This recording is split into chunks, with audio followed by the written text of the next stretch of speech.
Hello and welcome to today's webinar. Today I'm going to be talking a lot about deducting expenses and how we can deduct those expenses. My name is Eric Day. I am a tax attorney here at Anderson Advisors. Maybe some of you have talked to me if you had been dealing with the IRS in any capacity. A lot of times you end up talking with me and I work through some of the problems that you have with them. Basically argue with the IRS on your behalf. And so it's always good to have a representative for those types of things. And some of the things that we are constantly fighting about is what we're going to be deducting as our expenses. Not only are we going to fight about what is deductible, but we also a lot of times are going to be worried about how we deduct those expenses. Today I hope this webinar can be more of an overview of what's to come later or in the future regarding these types of deductions and how we're going to be able to deduct these on our returns. We can get into a lot more depth with some of these topics, but I'm going to keep this webinar pretty generalized so that we can keep it informative as well as allow you, the taxpayer or the client, to be able to understand where we deduct certain things and how we process our returns with these items. First of all, let's get in here. First of all, I would like to talk about what is a deduction. So any item or expenditure that's subtracted from our gross income to reduce the income that's subject to tax, that would be considered a deduction. So if we have income and then we have certain things that we've spent money on in order to generate that income, that's what's going to be our deductions. Those deductions help us to reduce that income because we as taxpayers, even though we're recording that income and then paying tax on that income, we also get to record the things that helped us to make that income. Not always when we make $100,000 every year, or that when we're paid $100,000, not always does that go straight to us, the taxpayer. And so we're allowed to deduct certain expenses and the generation of that income. There are different types of expenses, and this is kind of what we'll go through as far as on a basic level. There are different types of expenses that we take on our returns based on sometimes the activity that we're performing, as well as sometimes where that actual expense is being applied. If you were to look at, first of all, there are business expenses. So what I mean by business expenses, it's confusing. What I mean by business expenses is the actual expense that we are spending money on in order to generate the income. Anything that would be deductible today. If I were to spend money on it, that's what I'm considering a business expense for this webinar. Cost of goods sold. What we're going to be dealing with when we deal with cost of goods sold is the items that go into the production of inventory items or things that we are now reselling on the market.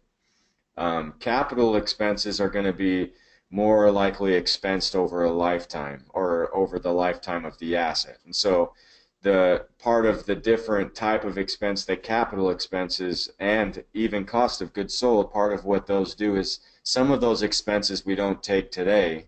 We wait until the future to actually recognize that expense. And so we'll figure out how we do that, and then also how we can determine what type of expense we are spending. Now, the final type of expense is our personal expenses. As we know, our personal expenses are not typically deductible. If I go out and I buy a TV for my house so that my kids can watch their My Little Pony or whatever they're watching at home, that TV is not deductible anymore to me. That becomes a personal expense, and so it's part of, the generation of income. I generate income on a personal level so that I can then go out and buy things with that income. And so those are personal expenses, aren't deductible to me. There are times where we can spend money on a personal level and get the deduction for a business use. If our employer does not reimburse us for that expense, we can write some of that off on a Schedule A where we itemize our deductions. We are subject to a 2% floor, so if I made $100,000, I would only be able to write off whatever was over that $2,000 mark before I could write off anything. So if I spent $2,001 on expenses related to my employment that my employer was not reimbursing, then I would get $1 of deduction. And so we can see on a personal level when we spend money for our business or when we spend money just in a personal capacity, we either miss out on the money or we're just buying assets or property for the enjoyment, our personal enjoyment to use whenever we want on a personal level. Okay, so when we think about those type of expenses and what type of asset we're actually buying and whether it's expensible, whether it's expensed today or whether it's expensed in the future, a lot of that centers around our intent. So let's say this is a house right here. A lot of times when we go out and we buy property, we typically intend on buying either a rental, a flip, it could be maybe a wholesale. We're just getting into contract in order to reassign that contract to someone else. Why that intent matters is because when I show I'm trying to maintain that that is a capital asset, even if I sell that asset on a short-term basis. So let's say I go out to XYZ Street and I go and buy a property, we'll call it 123 XYZ. Now let's say that property, I put it into an LLC. I hold meetings to go out and determine what type of investment I'm going to be investing in. And let's say in those meetings I write down that we are going to look at 123 ABC Street property. I am thinking about, buying this property. It seems like this would be a good property for us to hold, and that the value we will get over the long term on this asset will be considerable for us. And so right then I have, through the meeting minutes of my organization, have shown that I have intended on buying this as a rental or a capital asset. Now let's say it's the same property and I plan on buying it to make a quick turn on that property and that I just want to make a quick profit. That I'm in the business of going out and buying houses and turning those houses over and selling them to the general public. Now if I hold a meeting suggesting that, then that would indicate that I'm more likely buying this asset as a flip, and that it might be included as an inventory item for my business. And so the intent that we have when we buy the property is usually what's going to govern how we treat the property for tax purposes. I could have bought that rental with the intent on holding it for the long term and renting it out to tenants throughout the life of the asset or the house. And then let's say as I'm operating it as a rental, I buy the property. Someone approaches me and gives me an offer that I just can't refuse because the offer's so good. If I then sell that property, even though I'm going to recognize it as a short-term capital gain, which will then give me ordinary tax rates, I'm not going to get preferential tax rates on that short-term capital gain. However, at least I can then maintain that it is a capital asset. I am actually selling a capital asset, not inventory, and then I avoid any potential that the IRS might tag me as a dealer. And as we've learned through other real estate webinars, probably through any of the events that you've been to where we've taught you a little bit about the tax ramifications of purchasing property, we do not want to be tagged as a dealer, because then my future rentals would be considered inventory in that case, and the IRS would always consider my real estate transactions as inventory, and I would never get those capital treatment, capital gains rates that I want when I sell that capital asset. So what is going to be deductible to our business, whether it's a capital asset, whether it's a business expense, cost of goods sold? We like to use the acronym CORN. Now what CORN typically stands for is customary, ordinary, reasonable, and necessary. When you look at the actual IRS definition of a business deduction, they usually point to the ordinary and necessary, and then the customary and reasonable are usually handled through the tax law cases and what actually those terms mean. So as long as we can make sure we fall the expense within the core principles, then we know it's going to be deductible to our business. Let's go to the next slide where we have some of the definitions related to some of these things. So what would normally be customary is a usual practice associated with a particular set of circumstances. Where this falls into place is sometimes there might be an expense that we spend money on that isn't necessarily ordinary or necessary for our business, but if any other type of business in real estate, so let's say someone were also investing in real estate and they were handed the same set of circumstances that fell on my lap at the time, a lot of times we can say that that expense is now customary, and that normally if anyone were in that same situation, they would probably do the same thing or spend the money the same way. Ordinary is anything that is common and accepted in our trade or business. So if it's something that a normal real estate investor would spend money on, like management fees, repairs, insurance, mortgage interest, anything like that that is normal and common to our business, we are going to be able to include that as an ordinary expense. Reasonable is just anything that is appropriate or fair or moderate. So there are times where we need to be conservative, because then it becomes really hard for us to fit our expenses into the reasonable category for the IRS. When I speak at events or when I talk to clients that I'm handling their audit, a lot of times where the problem comes from is when people move out of the reasonable category, or maybe even the necessary. They try to then fit expenses a lot of times into a customary category, saying that this is normal for the type of person that I am, or the circumstances that I sit in now. And then what they're doing in reality is then moving the expense beyond reasonable.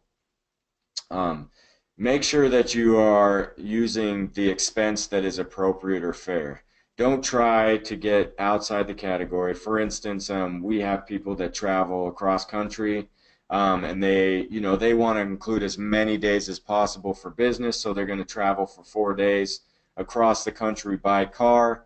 And then try and include all the mileage and all the business expenses that are associated with that trip on their tax return. And so sometimes you have to look at what is reasonable.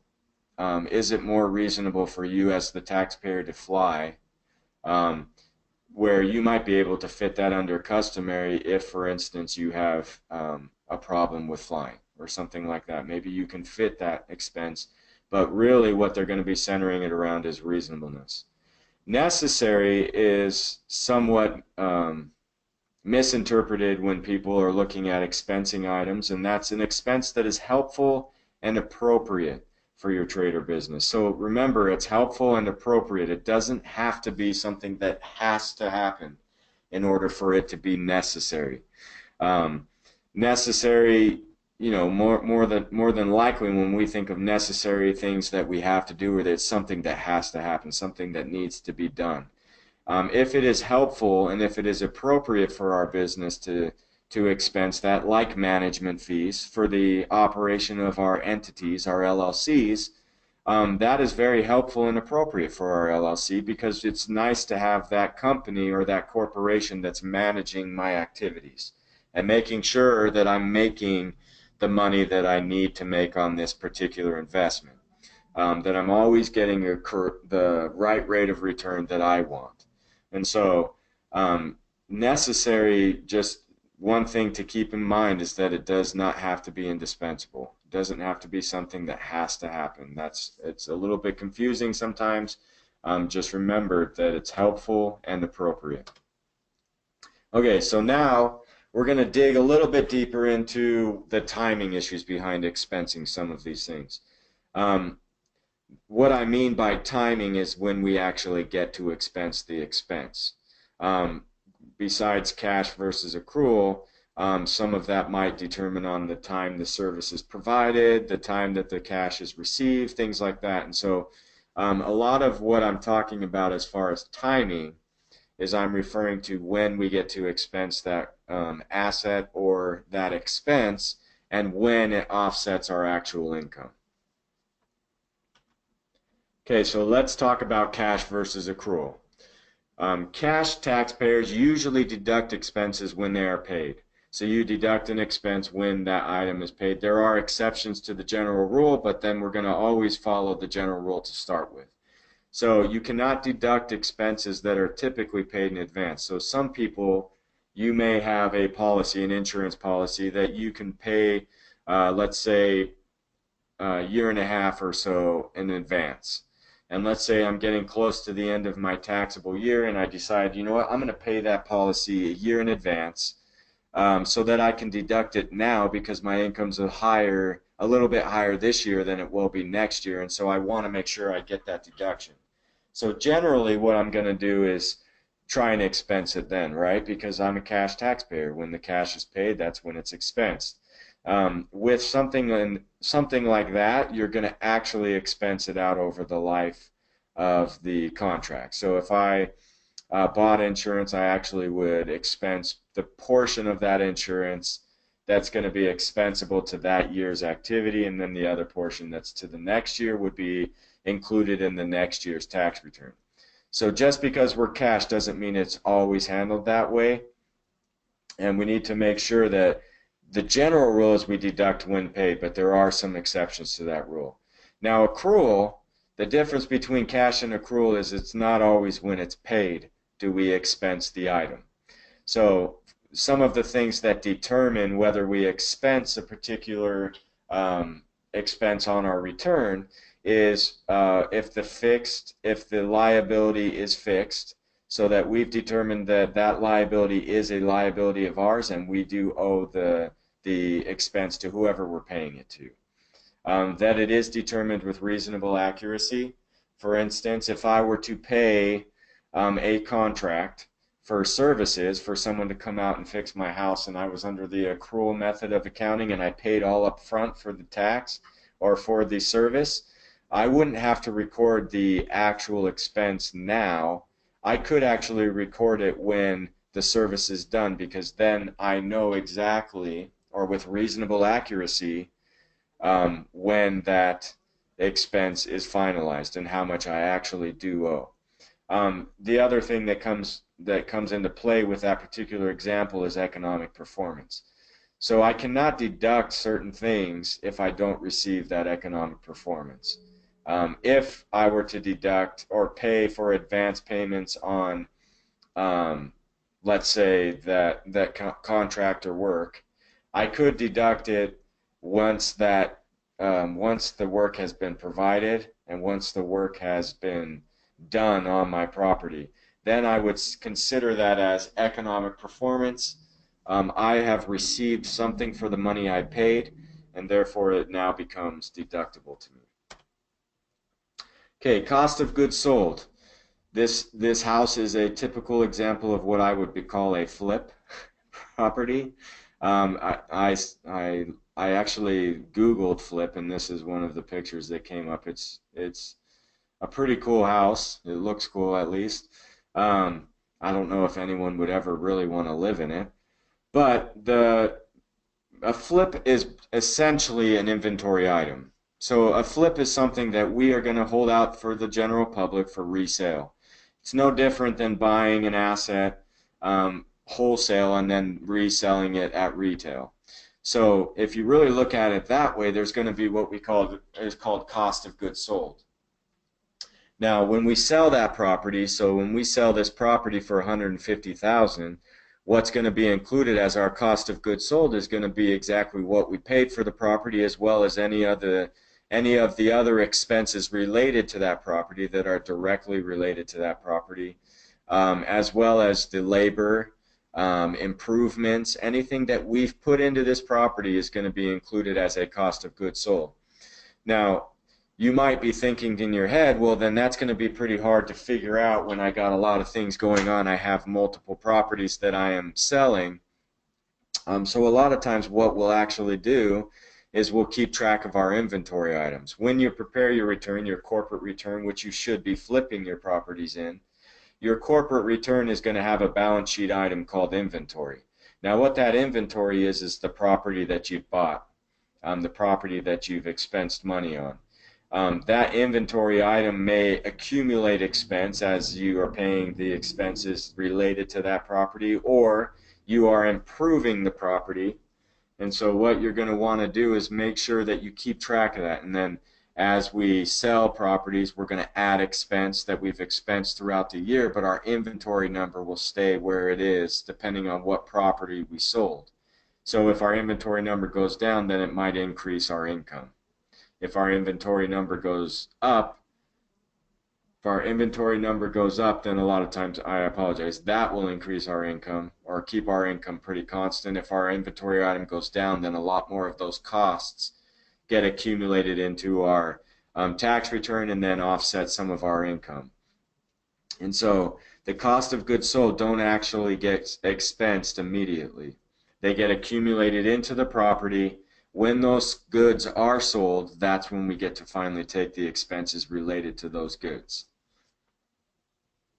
And remember this, just another point with this is that we always flip in a corporation because we do not want cost of goods sold, inventory items, retail type activity on our personal return, because then we are going to be charged self-employment tax on our net gain as well as pay our income taxes on that net gain, and we can't control that number. If we throw it into a C corporation or flips, sure, you might say, well, we still have to pay a wage to get the money out to make it deductible to our corporation, but who has control over that wage number? I do. So I control my employment tax. Same with an S Corp. I get to control my employment tax portion.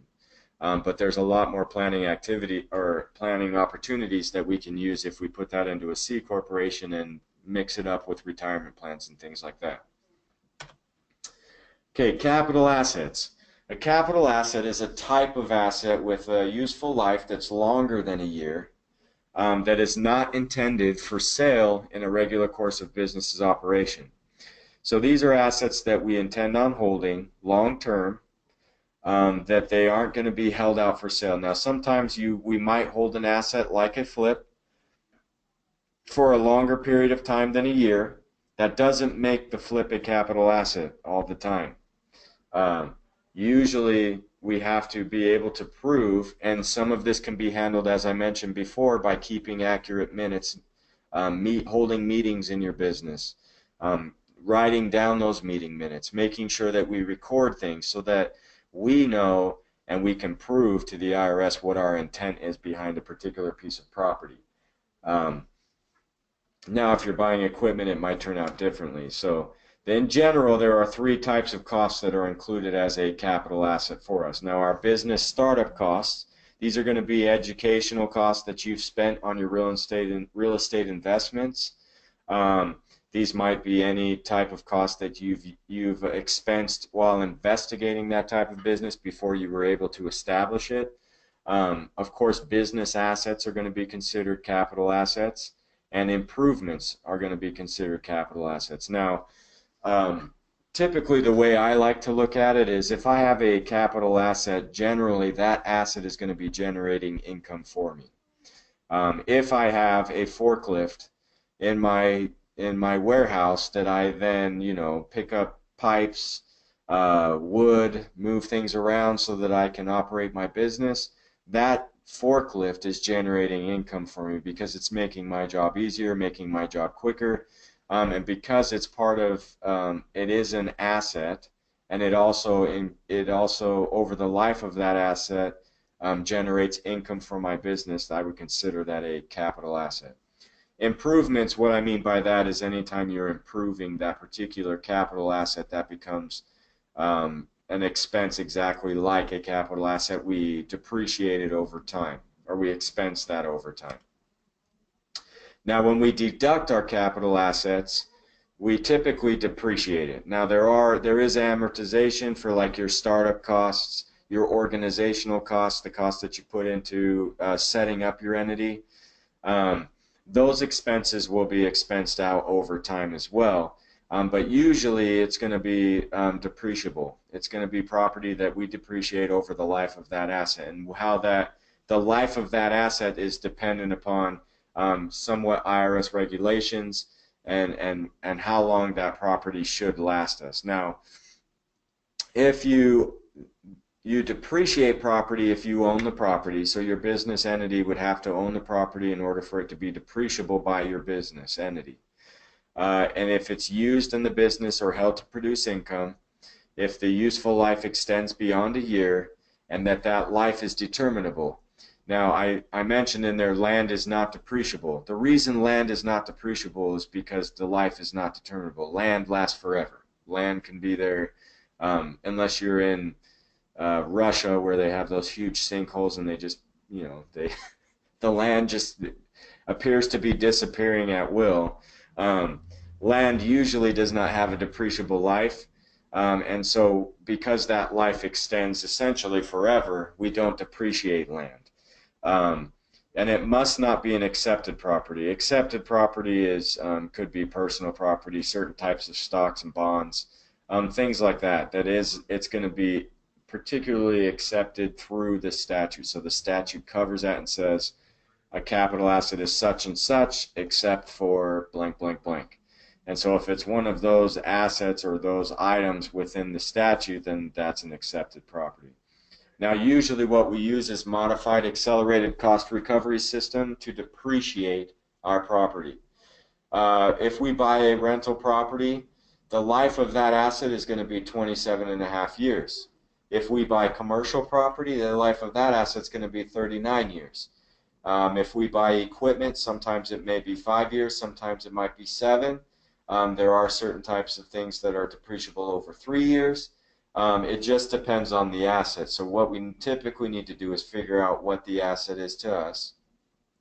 And then after we figure out what that asset is to us, then we can go to the IRS regulations and we can determine exactly what the life scale for that type of asset is, and then we can depreciate it over time. For instance, if I had my copier machine in my office, I would depreciate that typically over a 5-year period in order to expense out the life of that asset. A car, 5-year period. Furniture, 7 years typically. Couches, things like that can be a 7-year property. But if I'm making improvements to that property, it depends on the improvement life value that it gives that property. Typically, you pick the same lifetime of the asset that you're improving, and so if I were improving my rental property, I would just expense that out over a 27.5-year period. And there are exceptions to that rule as far as depreciating assets, and some of that is considered or is included here. There is ways where we can actually expense our capital assets today. It's called the Section 179 deduction, and it allows us to deduct the full purchase price of qualifying equipment or software, purchased or even financed. If we finance that property, that's fine. The way financing works from an IRS perspective, just a side note, financing is considered an accession to wealth, because if I get income or if I get money through a loan, technically I have more value in my hands after the fact, because I've been given cash to either put towards property or put towards an equipment or asset. So in order for the IRS to not include that as income under the code, by saying that's an accession to wealth, the IRS says because you're on the hook to pay that back, then we're not going to include it as income, but we're also not going to give you the deduction for paying that principal portion back. Because you didn't include it as income, we're not going to let you deduct it. It washes itself out. And then ultimately, if you don't pay back a loan, we all know that that's called cancellation of debt income. And then at that point, because you did get an accession to wealth, you didn't actually pay back the accession to wealth that you received, then it turns over and flips on its end and it becomes income to you. And so we need to make sure, so that's why even financing, we can then deduct that expense. Now what Section 179 allows us to do is essentially take our equipment. So let's say we bought that same copier machine for our office here at Anderson. We had, let's say, $100,000 of income this year. That's our net number. After looking at the numbers, it's worth it to me to go out and buy that $50,000 copier instead of paying that $50,000 to the IRS. And so part of what our businesses allow us to do is we get to make money, and then towards the end of the year, we get to spend some of that money on things that we need to improve our situation as far as income generation. Now, you look at some of these big companies that never pay tax or pay very small tax. A lot of times they're using these goals or these plans within the IRS code that allow them to minimize their income. And so everyone makes such a big deal about, we'll take the presidential election for example. Everyone makes such a big deal about the president showing his tax returns for the presidential election. Now, I get it if you're committing fraud or you're doing something where you're cheating the tax system. That might be something to know about the presidential candidate that you might be thinking about electing. But if they're just paying smaller portions of tax and that's driving you crazy because they're paying smaller portions of tax, there's nothing wrong with that. There's no reason that they have to pay higher tax if they use the code to their advantage. And so to me, sometimes it's irrelevant when they look at, people's tax returns and they say, how could he be paying 15%? Because he's using the system the way it was produced for us as the taxpayers. And so now, of course, the more money they make, they might have smarter people working on their side to help them reduce that number. So I understand sometimes where people get a little upset because they just don't have the access, but everyone has the opportunities to do to a certain extent what they're doing. There are limitations on this Section 179 deduction. However, you can only deduct up to $500,000 as a 179 deduction. If you bought assets worth, let's say, $1 million, the other $500,000 would be then depreciated over life of the asset, just like it normally would have done had you not 179 expensed it. The other restriction I would say is that if you have assets and let's say your net income is $1,000 and you want to 179 $500,000 worth of assets, the IRS typically is not going to let you move your asset or your income levels into the zero or negative numbers. So typically you're limited to the amount of income you have left, as well as the value of the assets that you're buying. Vehicles in excess of 6,000 pounds, those are capable of taking the 179 deduction. However, there are certain restrictions on that even for vehicles. Typically the first year you can only do 11,600, I believe it is, for the first year. And then the second year has restrictions, third year has restrictions, so on and so on. However, you can deduct your whole vehicle in the year of purchase as long as that vehicle is the type of vehicle that wouldn't normally be used in a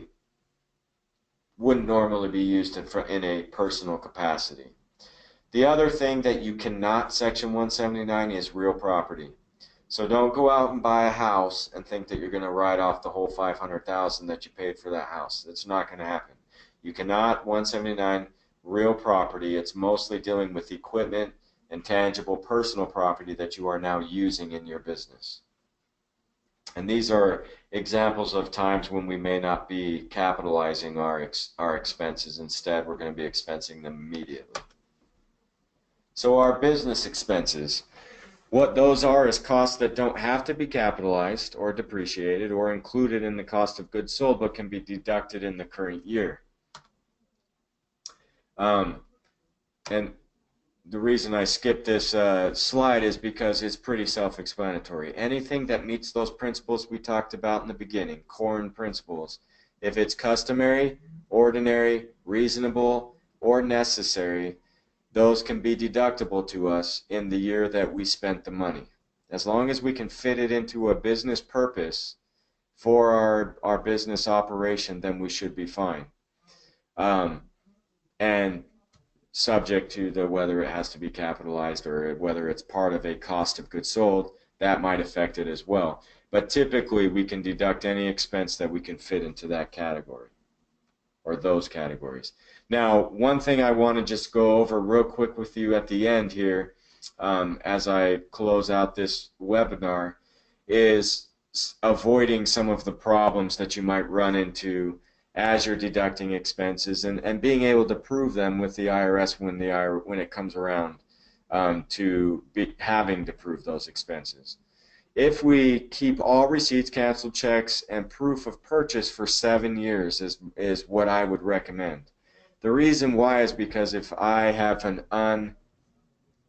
underreported situation where the amount of tax that I owe after a particular audit equals 25% or more of my total overall liability for that tax year, then technically the IRS can go back 6 years and audit those returns. So what I want to do is I want to keep all my items and my proof statements or my proof of purchase items for 7 years.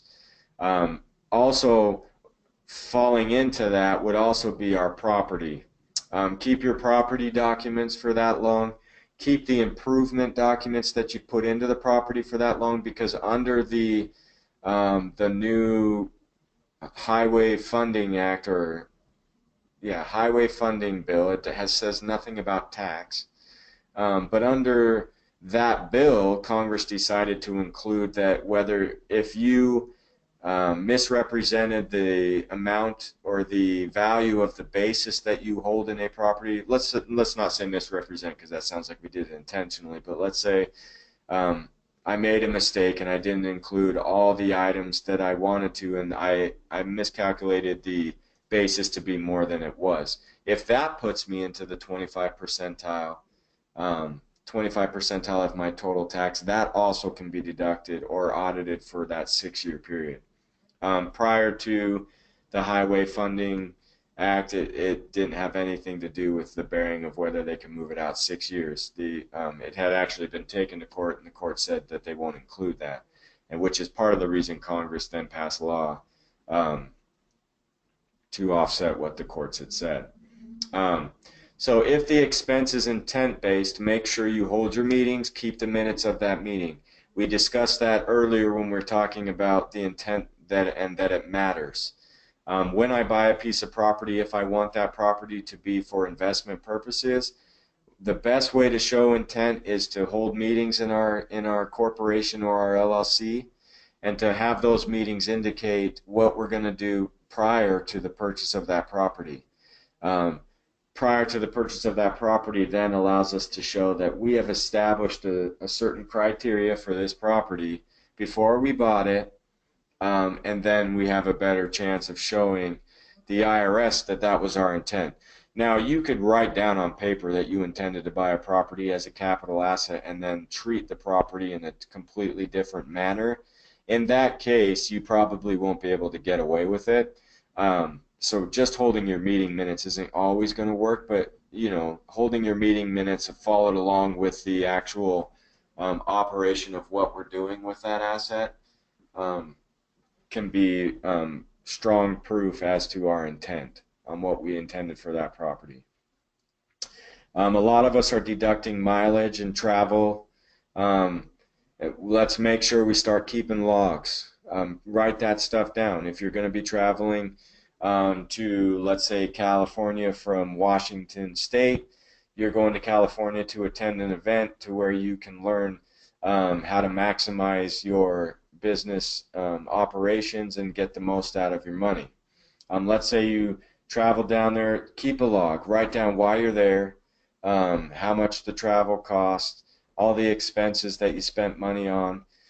Keep an accurate log for both mileage and travel, and then that way you'll be able to protect that expense in the future. I will say the IRS typically has a good idea when you've made up those logs after the fact. And a lot of times the reason I say that is because when we're making up those logs today for tax year 3 years ago, typically what happens is we're getting sloppy with the creation of that log. We don't recognize certain things that we did throughout the year, even though we knew we drove the miles. The IRS can typically see that it was sloppy because you're on a time restriction, first of all. And so make sure we're creating those as we're doing the activity. Capital expenditures, just like I mentioned up in the receipts, hold on to your purchase documents. Make sure you keep those HUD statements. Um, keep the loan docs that you have. Keep anything that you have that would be proof of purchase on that particular capital asset so that we can show when we bought it, when the depreciation began, when it's supposed to end, things like that. And so that way we can show the IRS that we're expensing it right. Um, track your inventory accurately. That's one of the biggest problems I find with people that flip properties is the fact that they don't keep track of their inventory. Make sure you know exactly what value you have in the property that you're holding on to, that you still haven't been able to flip or that you're still working on fixing up. Make sure you keep all those items in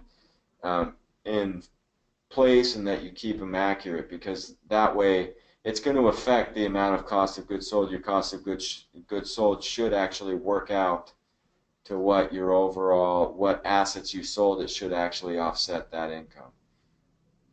And then one final thing that I will mention is bookkeeping is necessary in my point of view. If you do not have bookkeeping, it is incredibly hard to keep track of your expenses. Now, we have bookkeepers here at Anderson, and we have really good bookkeepers. They are great at keeping track of things, especially on a real estate, stock trading, small business type atmosphere. But the other thing that it helps us with is it helps us to do your tax returns more accurately. If you're providing those items to your bookkeeper throughout the year, a lot of times it's going to get put in instead of at the end of the year where we might forget certain things, or things might get missed, or you might turn too many pages when you're moving from expense to expense because we're on a deadline at that point. Bookkeeping is a great place to spend your money on, because it really helps to protect yourself from audits. It helps you to keep your operations, to understand how profitable you are, first of all. That's something we all need, as well as it allows us to spend less time preparing your taxes. And if you have a package or you're paying us by the hour, a lot of times what's going to end up happening is you're going to save some money as far as what you pay us even. So my recommendation to you would be to get bookkeeping. If you do not have a tax package, look them up. Make sure they start at $2,500.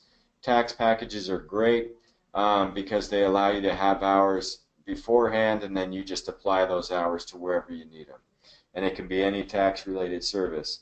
Also, make sure some of these items that we kind of touched on in a small nature here in this webinar, they will be covered in depth in some of our events that we hold here at Anderson. And so it's always a good idea to come out, come twice if you need to.